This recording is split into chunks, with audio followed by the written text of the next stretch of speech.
Un saludo para todas las personas que se unen a este podcast. En esta ocasión vamos a hablar sobre las herramientas de la planeación. Antes de hablar de las herramientas es necesario decir que no es complejo realizarlo. Puede ser un poco dispendioso, pero no es un ejercicio complejo. Eso sí, es necesario el compromiso de todas las personas que participan en el proyecto o en la organización. Una de las herramientas más populares es la matriz DOFA. La matriz DOFA busca identificar tanto al interior como al exterior de la organización aspectos que pueden resultar positivos o negativos. Algunos textos pueden hablar de matriz FODA. Esto lo hacen es por la necesidad de combinar las diferentes estrategias, de manera que yo pueda agrupar las fortalezas que tengo al interior de la organización con las oportunidades que hay en el medio externo.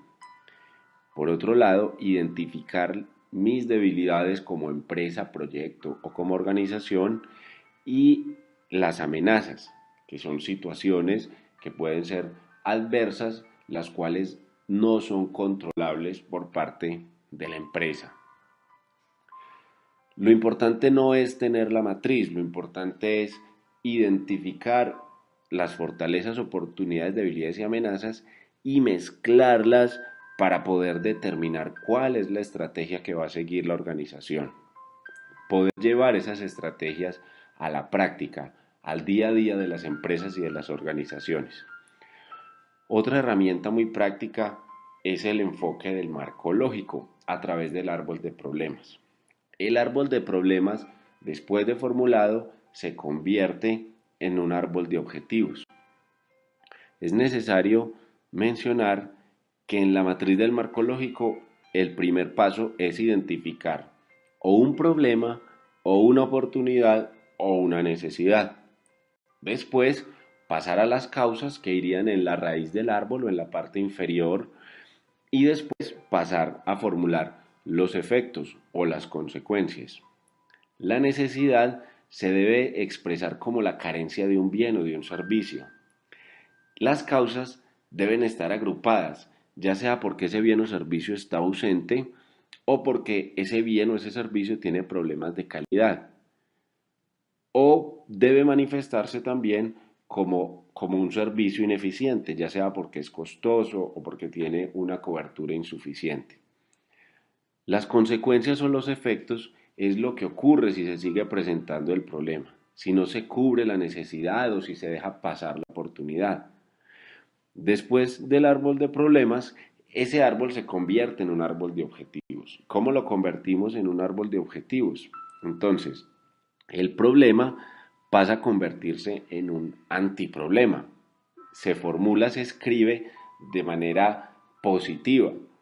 Las causas que van en la parte inferior pasan a convertirse en los medios o en los recursos necesarios para poder alcanzar los objetivos o los propósitos que van en la parte superior. Entonces, siguiendo la lógica del árbol de problemas, las causas se convierten en medios y los efectos se convierten en fines. Luego tenemos una matriz en una lógica vertical. De arriba hacia abajo tendríamos un fin, unos propósitos, unos componentes y unas actividades necesarias para lograr esos componentes. En la lógica horizontal tendríamos unos indicadores, unos verificadores y unos supuestos. Los indicadores y verificadores pueden ser números, cifras donde se relacionen, por ejemplo, número de usuarios, número de personas beneficiadas versus número de inscritos, cualquier relación que yo pueda utilizar para evaluar el impacto de mi proyecto. Los verificadores son las fuentes de información o los documentos que me permiten validar esos indicadores. Y finalmente, los supuestos son las circunstancias o situaciones que deben presentarse para que se puedan conseguir esos fines, esos propósitos, esos componentes y esas actividades. En esta lógica vertical, el fin responde a la pregunta ¿a qué objetivo estratégico contribuye el programa? El propósito responde a la pregunta ¿qué se espera lograr con el programa?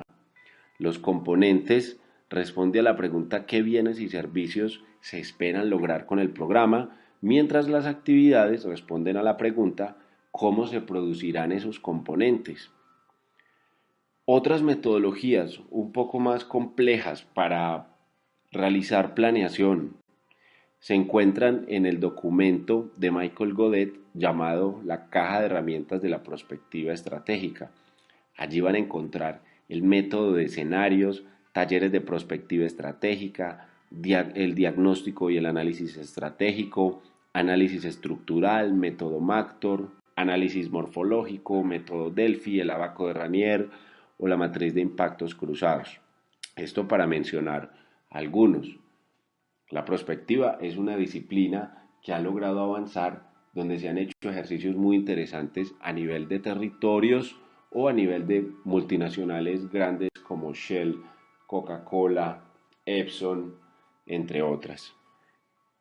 Mi recomendación para utilizar las herramientas de la planeación es empezar por hacer ejercicios sencillos con la matriz DOFA, poder mezclar las estrategias y diseñar una estrategia sencilla que pueda ser aplicable y verificable en una organización o en un proyecto, después pasar al árbol de problemas y a la formulación de una matriz del marco lógico y más adelante ya empezar a utilizar las herramientas de la prospectiva estratégica.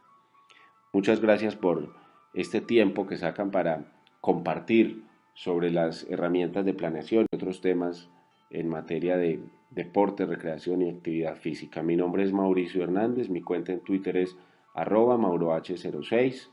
Un saludo para todos, seguimos en contacto.